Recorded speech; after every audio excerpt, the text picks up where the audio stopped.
This month. Joining me on the show now is Alison Cameron, who is a patient advocate and a former health advisor to the Department of Health. I've kind of introed a lot of different elements of it there. First and foremost, do you think that nurses need to be paid more money? Well, yes, I do. If they're so well paid, why are so many of them accessing food banks? Now, I had my first visit to a food bank today because I'm one of the freelancers who had to give up their work, and also my health conditions have deteriorated lately. I got out of hospital 2 days ago. So I used the opportunity of my visit to the Trussell Trust, who are amazing, to ask them, are they seeing nurses coming?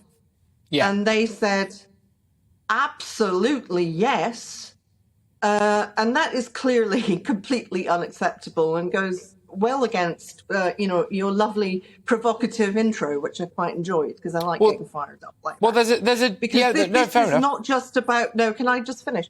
This is not just about pay. This is about patient safety. And I was an advisor specifically to Jeremy Hunt when he was health secretary on patient safety. Now, the workforce crisis is really obvious to me, having been in hospital, as I said, just 2 days ago.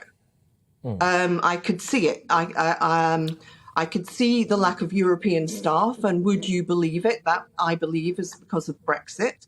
So nurses are not doing this because they just want to look in the mirror and not. How does it make patients safer by going on strike and not treating them? Because basically, an underpaid health service, underpaid nurses, that impacts on patient safety. But going off work impacts on them as well, doesn't it? Staff level impacts on patient safety. I'm not paid by anybody at the minute, so I have no real reason to be sitting here. I have no bias. I'm not involved with the Royal College of Nursing. I do. There's two separate questions here. There's two separate questions here, though, aren't there? It's A, are nurses underpaid? Which, in your opinion, yes they are. Fair enough.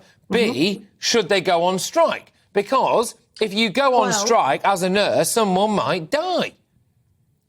Well, the Royal College of Nursing absolutely is insisting that patient care is their priority. And they will strike safely. Remember the junior doctors' strike? If you can strike safely, how are you overworked?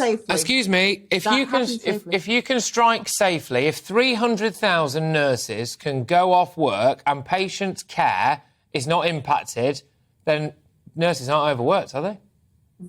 Can I ask you a question? What other option do they have? To take the paycheck and not go on strike. It's not about taking the paycheck. They need to just have enough to pay their bills. Well, just answer that, though. Hang on a second. Just answer that, though. If you're not actually letting me finish sentences. Well, I'm asking you a question. Really difficult for me. I'm asking you a question that I would like you to answer. If 300,000 nurses can go on strike and patient safety will not be impacted, then surely nurses are not overworked and overstretched. They are overworked. I could see what was happening when I was there. This is from recent experience. I've had several admissions to A&E at a very well, it was Chelsea and Westminster Hospital, actually. And I could see the level of pressure they were under, the lack of, sufficient staff numbers, where senior nurses were having to beg their junior nurses to go and have a break. I was even telling, the nurse who was looking after me, can you just please go and have a break? Now, there's clearly a systemic issue there that needs to be addressed. And that's from personal experience. And I don't like my lived experience being, trampled on by your TV channel. Sorry? I'm just asking. As I said, asking you questions. No one's forcing you to be. Personal experience, and I will be supporting the strike just as I did the junior doctors. Absolutely, and me as a customer, as it were, of the NHS, for example, I think as anyone would, who's, let's be honest, as a taxpayer, would have the right to question whether or not more taxpayers' money needs to go to more nurses. When, as we can see, did you know that actually it wasn't the government that did? Actually, most of the last pay award actually fell on the NHS itself. The government didn't actually fund all of it. But So yeah, but already the NHS is funded by NHS had to come taxpayers' up with money. that. You're doing it again. You're interrupting me, and I don't appreciate it. Well, you literally interrupted me. I'm actually enjoying it. I like being challenged like Again, this. so yeah, okay. So yes, no, but